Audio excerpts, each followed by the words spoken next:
Hello, this is Ray from DCRainmaker.com. Today we've got Pioneer's bike computer head unit for their Pioneer power meter. Now this is the home page here, basically the dashboard. What we got up the top is a cyclometer app. Basically this is what you'd be using when you're riding.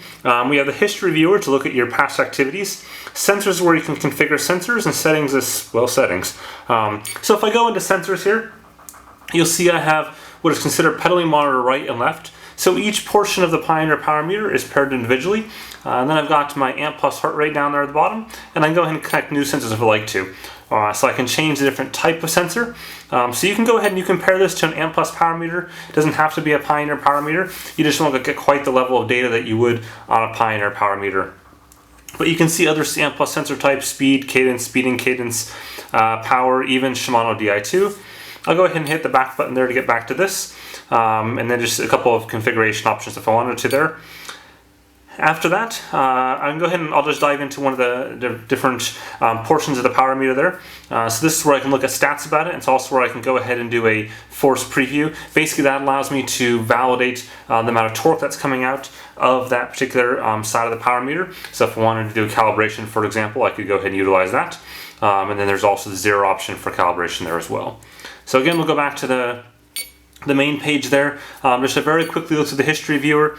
You can see different activities. This is my most recent activity just about an hour or two ago when I was doing a bit of a brick workout. So there you go. I didn't have a speed sensor paired to it, so I don't have a distance, but I'm sure if I go down you'll go ahead and see the power numbers. There we go, power, cadence, and I think my heart rate was paired to that as well. Yep, there we go, heart rate.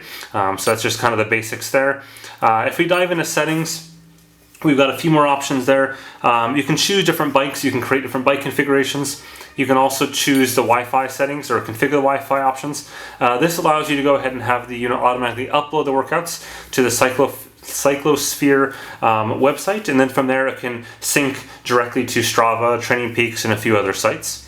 So just a couple options there, and then beyond that, most of the options what you would normally expect from a device in terms of configuring, whether you want metric or statute or things like that for imperial measurements, as well as auto lap and auto pause and stuff like that. So kind of really standard options there.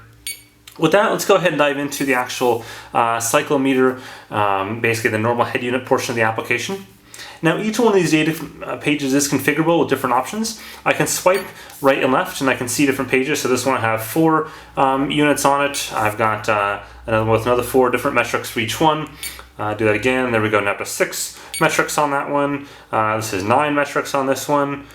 And let's see, I've got basically the different style there. That one has 1, 2, 3, 4, 5, 6 metrics as well. So you can play with these as you see fit to go ahead and kind of create your ideal configuration.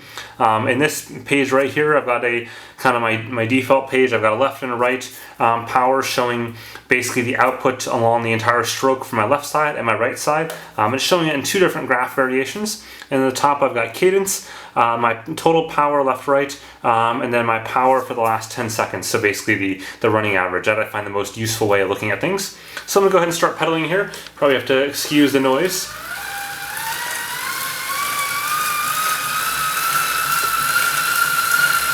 So as I do that there, you'll see my cadence is kind of climbing up, 75 or so, 78, 80. I'll just kind of keep it around there for right now. And then on the left-hand side, you can see my power output and where it's coming within the stroke. So as you might expect, it's basically for the downstroke portion. Essentially, as I press the top of that stroke and go down towards the bottom, but not a lot, in terms of pulling up. And then the same on the right-hand side. Now I'm going to go ahead and unclip the left-hand side, just for fun. And now you see a tiny bit of residual power there. Ideally that would be 0, but you're seeing a little bit of the pedal kind of swing around.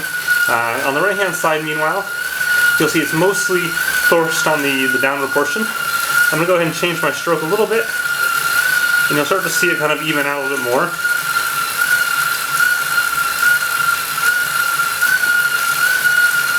So you see a little bit pulling there.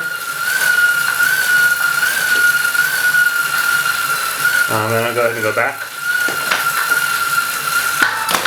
Or attempt to go back. There we go.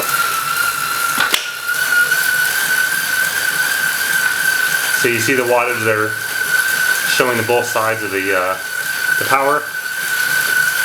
I can swipe left or swipe right. Now this is a lap screen, so this one has zeros right now. If I go ahead and hit the lap button, that'll create a new lap. Try that one more time. Well, it might create a new lap. So this is kind of one of the finicky things. Sometimes you don't really know if it's going to do something, and other times it takes a minute.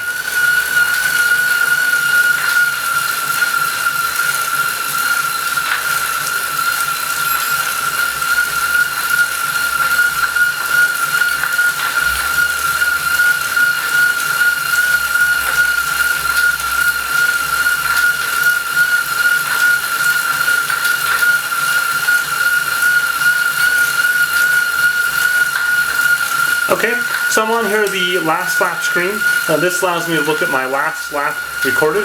This is useful if you're doing intervals, for example. So if I go in and hit the lap button there, you'll get a beep, the lap banner, and then behind it here in a second when that goes away, you'll see the lap information for the previous lap. So pretty straightforward. With that, that's just a quick look at the Pioneer head unit. And with that, we'll go ahead and wrap the rest of the review.